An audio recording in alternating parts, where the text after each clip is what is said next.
ابھی لوگوں نے تو مریم پہ بھی الزام تراشے، تو لوگوں نے کہا کدھر سے لے آئی بچہ، تیرا باپ تو ایسا نہیں تھا، کہاں سے لے آئی؟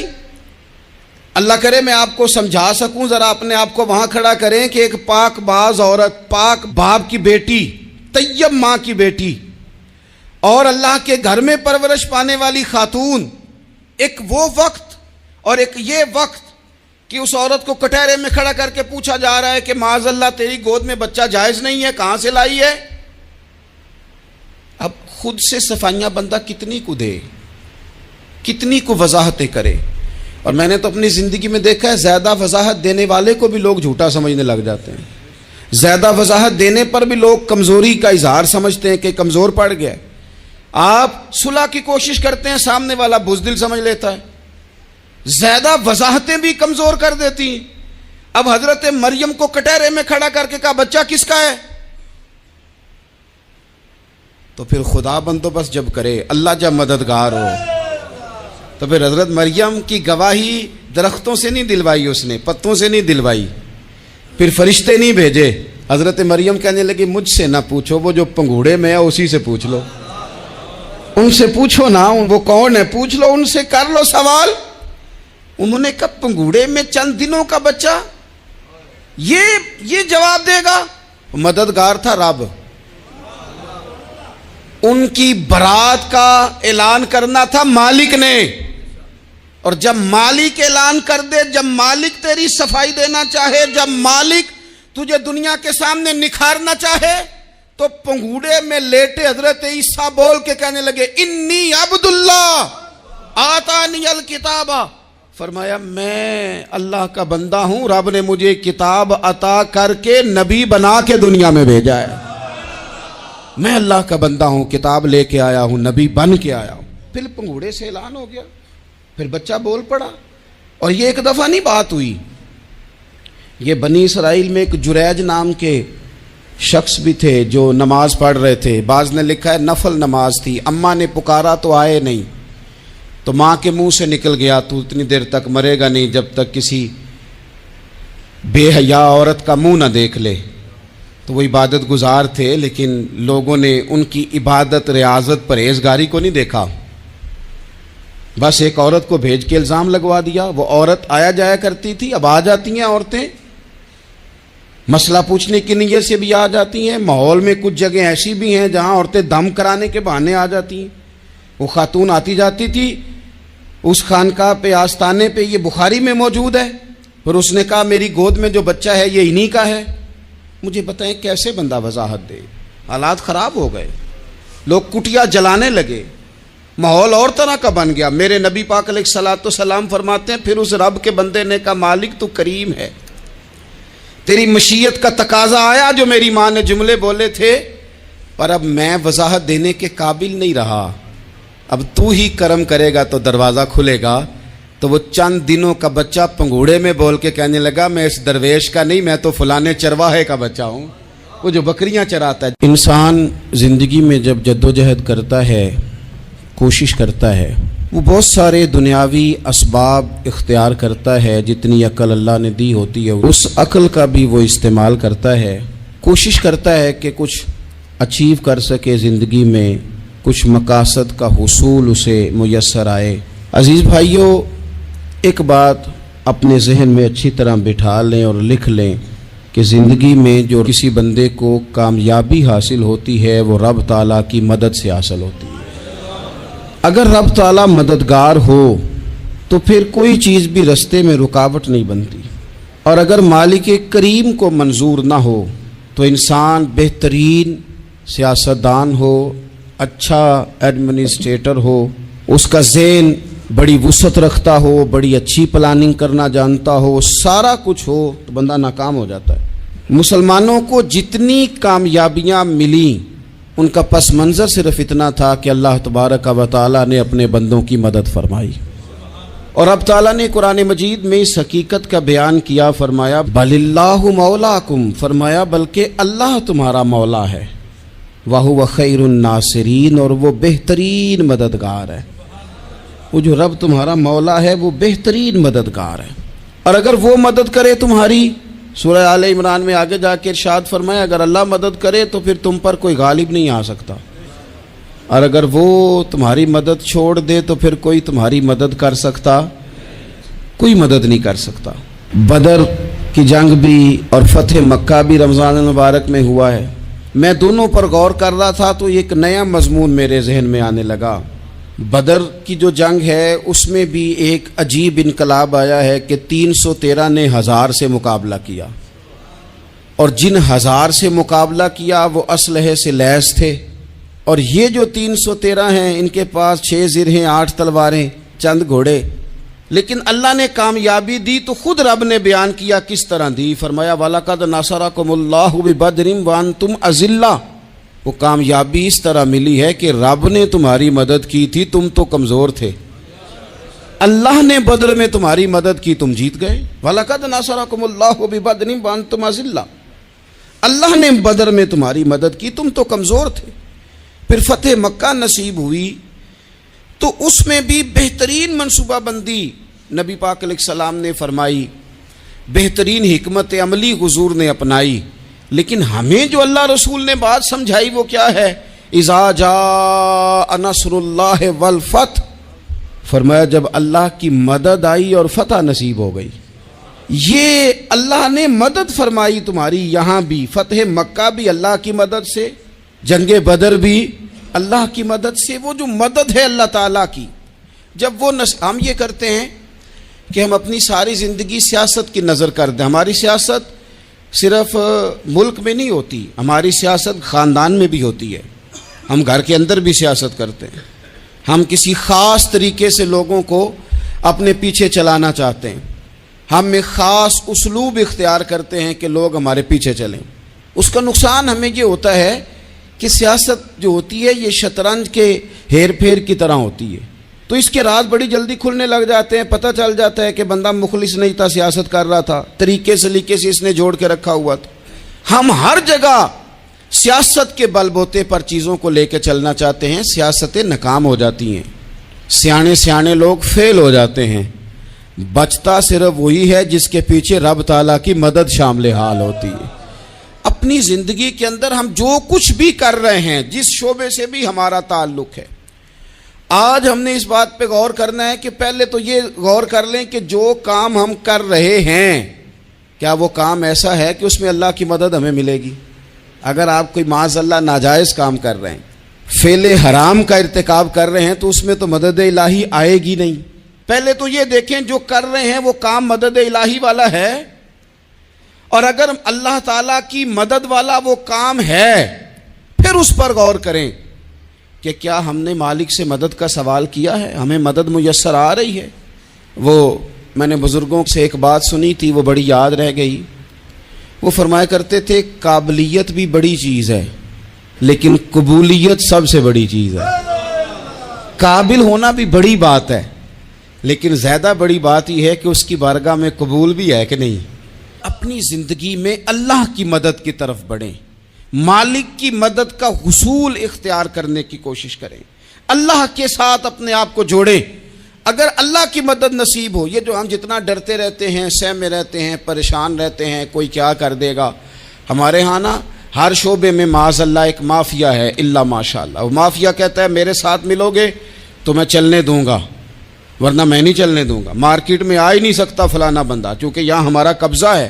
اور میرے بھائی پھر بہت سارے لوگ جن کی نیتیں اور ارادے بڑے اچھے ہوتے ہیں شروع میں، وہ بھی اس مافیا کا شکار ہو جاتے ہیں اور ان کے رنگ میں رنگ جاتے ہیں۔ یاد رکھنا، کسی شخص کی بلیک میلنگ کا کبھی شکار نہ ہونا، کبھی کسی کی میٹھی اور مسجع مکفہ باتوں کا شکار نہ ہونا۔ کوئی کیا کر سکتا ہے اگر اللہ مددگار ہو تو؟ جس کو رب کریم اٹھانا چاہے اسے کوئی گرا سکتا ہے؟ ہم یہ ڈرے ڈرے سہمے پریشان فیصلہ کرنے کی طاقت نہیں، مجھے چلنا چاہیے کہ نہیں، اٹھنا چاہیے کہ نہیں، کرنا چاہیے، اٹھ باندھ کمر کیوں ڈرتا ہے؟ پھر دیکھ خدا کیا کرتا ہے۔ حضرت عبداللہ ابن عباس فرماتے ہیں میرے نبی پاک علیہ السلام نے میری تربیت فرمائی، حضور نے میری تربیت فرمائی، اور محبوب پاک علیہ السلام نے فرمایا عبداللہ یاد رکھنا، یہ نوجوان دوست میری بات لکھ لیں، پریشان لوگ میری بات لکھ لیں، جن کے پاس قوت فیصلہ نہیں وہ اس بات کو لکھ لیں، حضرت عبداللہ ابن عباس فرماتے ہیں میرے نبی پاک علیہ السلام نے مجھ سے فرمایا تھا عبداللہ سن، اگر ساری دنیا مل کے تیرا کوئی نفع کرنا چاہے کر نہیں سکتی جب تک میرے رب کی رضا نہ ہو، اور فرمایا ساری دنیا مل کے تیرا کچھ بگاڑنا چاہے تو عبداللہ بگاڑ نہیں سکتی جب تک رب کریم کی حکمت کا تقاضا نہ ہو۔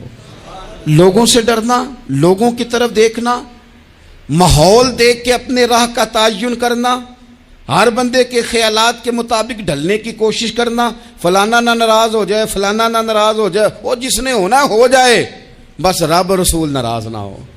اپنی زندگی میں اپنے مالک کو مولا جان کے، بل اللہ مولاکم، اللہ تمہارا مولا ہے، وَهُوَ خَيْرُ النَّاصِرِينَ، وہ بہترین مددگار ہے۔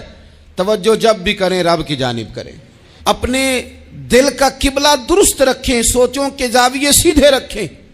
میرے بھائی، مالک جب بندوبست کر دے نا، جب مالک بندوبست کر دے، پھر ایسا بندوبست کرتا ہے کہ لوگوں کے پاس نا چارہ نہیں رہتا۔ رب کی مدد کو پکاریں، اپنے ساتھ اپنے مالک کی مدد کو شامل کریں، تھوڑے رزق پر بھی گزارا اچھا ہونے لگ جائے گا۔ سارے لوگ آپ کو گرانے کی تدبیریں کر رہے ہوں گے اور مالک آپ کو عزتیں عطا فرما دے گا، اس کی بارگاہ سے حکمت کا تقاضا اور ہو جائے گا۔ ہم نے ساری زندگی لوگوں کو راضی کرنے میں گزار دی، ساری زندگی بڑھاپا آ گیا بچوں کو پالتے، اور بچوں نے آخری عمر میں کہہ دیا ابا اگر کوئی ڈھب کا کام کر لیتے تو آج ہمارے دن بھی پھر نہ جاتے۔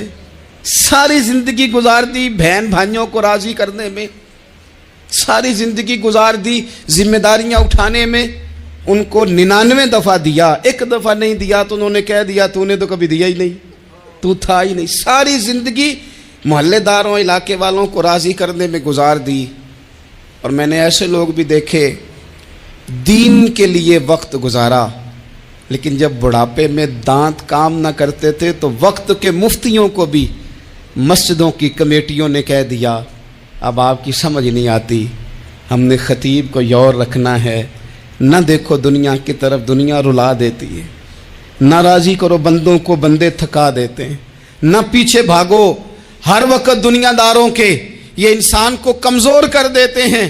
وہ تو کریم ہی بڑا ہے، 2 آنسو زمین پر بعد میں گرتے ہیں، بندے کے گناہ سارے پہلے معاف فرما دیتا ہے۔ اللہ کی مدد کا حصول، اپنے مالک کی مدد کی طرف بڑھنا، آپ کو بدر کی جنگ بھی یہی درس دے گی، آپ کو احد کا میدان بھی یہی سبق دے گا، فتح مکہ بھی یہی سبق دے گا۔ میرے دوستو، جب رب مدد فرمائے، جب اللہ مددگار بنے، دوستوں سے ایک بات اکثر کرتا ہوں، میں کہتا ہوں کہ جتنے درد سے آپ امیر کو اپنی کہانی سناتے ہیں نا، اور جس طرح آپ کے آنسو بات کرنے سے پہلے گر جاتے ہیں کہ غریب ہیں، بچیاں ہیں، کاروبار نہیں، او میرے سنگیو، اس سے آدھے آنسو اپنے رب کی بارگاہ میں بکھیرو، اس کے حضور عرض گزار ہو جاؤ، اس سے طلب کرو۔ ایک وقت انسان پر زندگی میں ایسا آتا ہے کہ اسے یوں محسوس ہوتا ہے کہ میرا سایہ بھی ذرا سا پیچھے ہٹ گیا ہے، اسے یوں لگتا ہے کہ میں کسی سہارے پہ ہاتھ ڈالتا ہوں تو وہ بھاگ جاتا ہے مجھ سے، لیکن مالک کی بارگاہ ایسی عظیم بارگاہ ہے، رب رسول کے آستانے اتنے بڑے ہیں کہ آپ جب وہاں کشکول طلب دراز کرتے ہیں تو جھولی پھیلانے میں دیر لگتی ہے، ان کو بھرنے میں تو کوئی دیر نہیں لگتی۔ ہم نے اپنا سوچ کا قبلہ ہی دنیا کو بنا لیا ہے۔ یہ جو اللہ والوں کی مدد ہے یہ تو یعنی اللہ ہی کی مدد ہے، لیکن یہ جو سیٹھوں کی طرف توجہ کرنا، نوابوں کی طرف توجہ کرنا، دنیا داروں کی طرف توجہ کرنا، اور اپنا مزاج اس طرح کا بنا لینا، یارو گردن کو جھکا دیتا ہے خیرات کا پتھر، جہاں میں مانگنے والوں کے سر کبھی اونچے نہیں ہوتے۔ اور اقبال کہتے ہیں غیرت ہے بڑی چیز جہان تگ و دو میں، پہناتی ہے یہ فقر کو تاج سردارا۔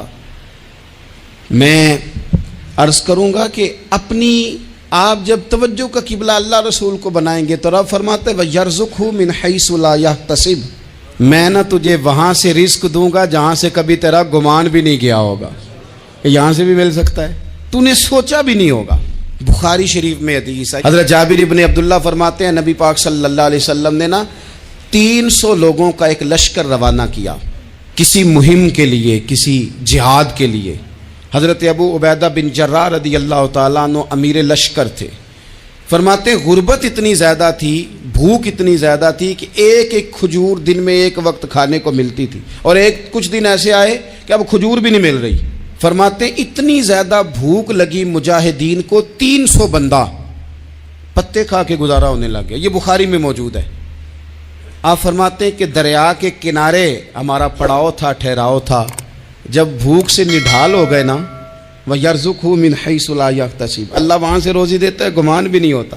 فرماتے ہیں ایک مچھلی اللہ تعالیٰ نے دریا کے کنارے بھیجی، فرماتے ہیں وہ تھی تو مچھلی پر پہاڑ جتنی تھی۔ بخاری میں لفظ ہیں، حضرت جابر ابن عبداللہ رضی اللہ تعالیٰ عنہ فرماتے ہیں 300 آدمی 18 دن تک اس مچھلی کو کھاتے رہے، مچھلی ختم ہی نہیں ہوئی۔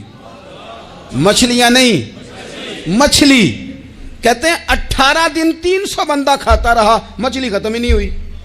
اور فرماتے ہیں کہ اس کی ہڈی نکال کے، کانٹا کہیں گے آپ اپنی زبان میں، کہتے ہیں وہ نکال کے نا تو اس کو کھڑا کیا نا جب، تو اونٹ کجاوے سمیت اس کے بیچ سے گزر جاتا تھا، 2 اس کے کانٹے جوڑے۔ فرماتے ہیں وہ اس کا گوشت ہم کھاتے تھے اور اس کی چربی بطور تیل کے ہم جسموں پہ ملتے تھے، بیماروں کو اس سے سکون آتا تھا، تندرستی شفا ہوتی تھی۔ فرماتے ہیں ہم کھایا بھی ہم نے، اور کچھ لے کے ہم مدینے بھی گئے، اور قربان جائیں نبی پاک نے بھی اس میں سے کھایا۔ ہم نے عرض کی حضور یہ معمہ کیا ہے، یہ ماجرا کیا ہے؟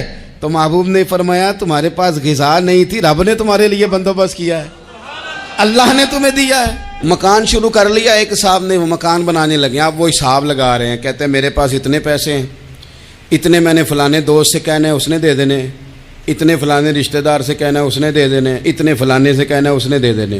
یہ ساری کاپی بنا کے مکان شروع کر لیا۔ جو روز کہتا تھا نا کوئی حکم ہو جاتے 10، سب سے پہلے اس کو کہا میاں پیسے چاہیے دن، وہ کہندا ہو کل ہی منڈا ٹوریا ہے، کہدے تو پرسوں 10 داتے لب جانے سن۔ میں آپ کو اپنے تجربے کی بات بتا رہا ہوں۔ جن لوگوں کا خیال ہوتا ہے نا کہ آپ سٹارٹ کریں فلانا کام، ہم آپ کے ساتھ ہیں، اللہ کا ہی کوئی نظام ہے، وہ بالکل بھی نہیں ساتھ ہوتے۔ لیکن ایسا نہیں ہے کہ کوئی ساتھ نہیں ہوتا، اللہ تعالیٰ بڑے اسباب پیدا کرتا ہے، وہاں سے دیتا ہے جہاں سے گمان بھی۔ ہمارا یہ ذہن بن جاتا ہے ہم ساری اپنے حساب سے چلتے ہیں، اتنے رشتہ داروں سے، اتنے، کون آپ کے ساتھ چلے گا؟ سوال ہی نہیں پیدا ہوتا۔ یہ سارے کام چھوڑ کے سب سے پہلے 2 رکعتیں پڑھو، اپنے رب کی بارگاہ میں، رسول کائنات کی بارگاہ میں گزارشات اور استغاثے پیش کرو، وہاں سے خیر طلب کرو۔ دنیا دار کیا دیں گے، کیا دے سکتے ہیں، کیا حیثیت ہوتی ہے کسی؟ اللہ کہتا ہے وہاں سے دوں گا۔ تو جو اللہ مال دے وہ لینا چاہیے کہ رشتہ داروں کا مال دیکھنا چاہیے؟ جو اللہ دے وہ لینا چاہیے کہ سیٹھوں نوابوں کی جیبیں دیکھنی چاہیے؟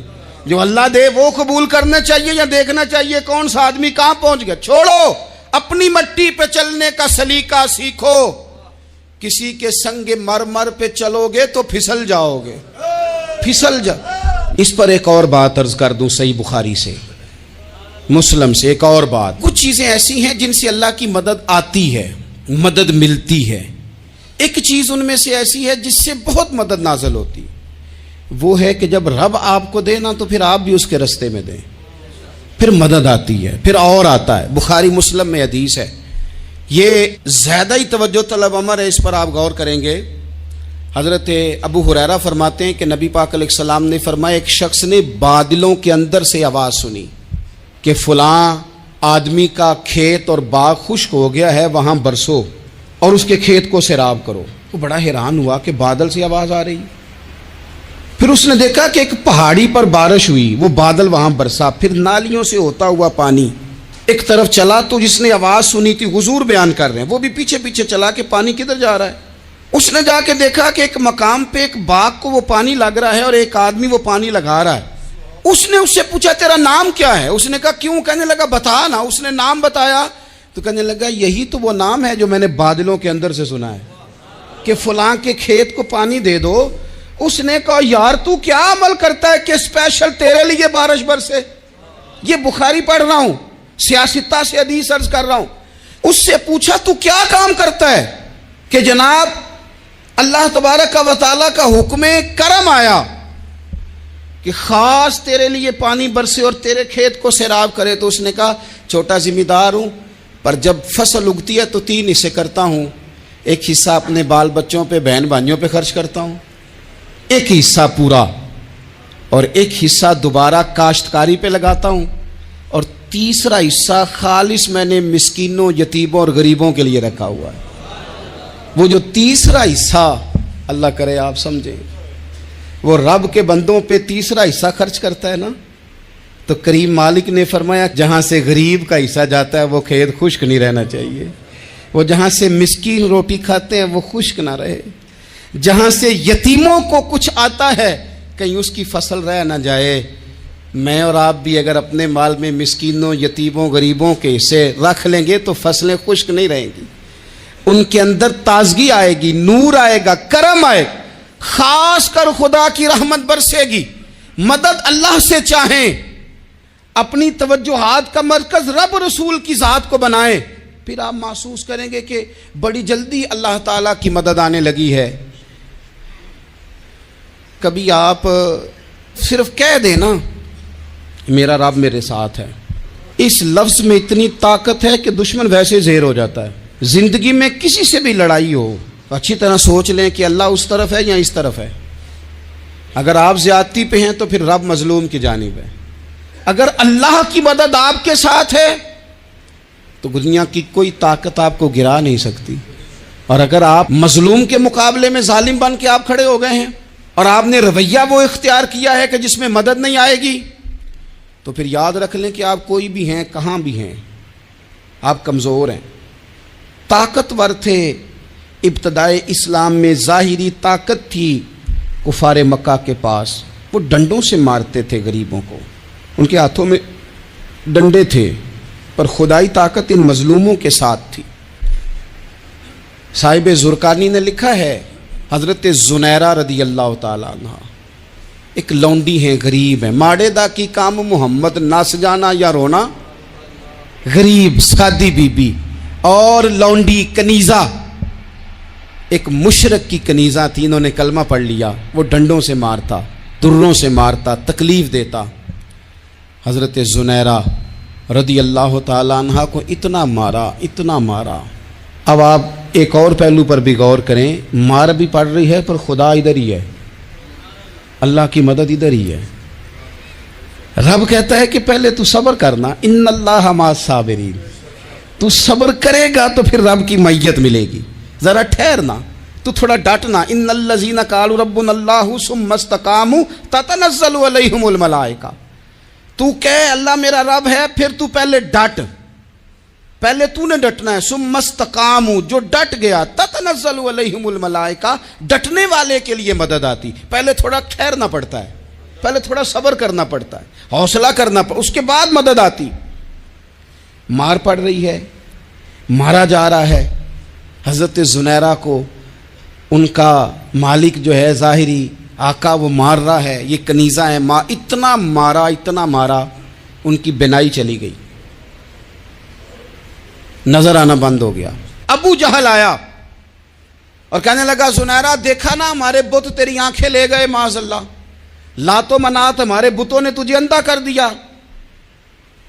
اب ایسا نہیں ہے کہ بی بی روتی جا رہی ہے، روتی جا رہی ہے، مایوسی مایوسی، معاذ اللہ، پریشانی، غریبی بڑی ہے، پوچھنے والا کوئی نہیں، یہ باتیں نہیں. کیا جملے ہیں خاتون کے، کیا لفظ ہیں. ابو جہل نے تنزیہ کہا، معاذ اللہ، کہنے لگا دیکھا نا ہمارے بتوں نے تجھے اندھا کر دیا.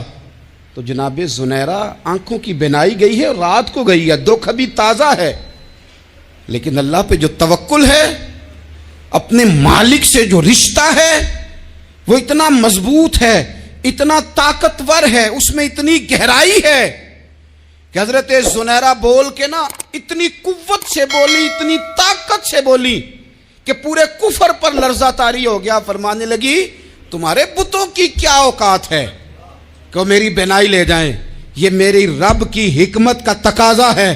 جب تک اس نے چاہا زنیرہ دیکھتی رہی، اور جب اس نے چاہا زنیرہ کی آنکھوں کی بینائی چلی گئی، اور اگر وہ چاہے گا نا تو بینائی واپس بھی کر دے گا۔ اگر ہو ذوق یقین پیدا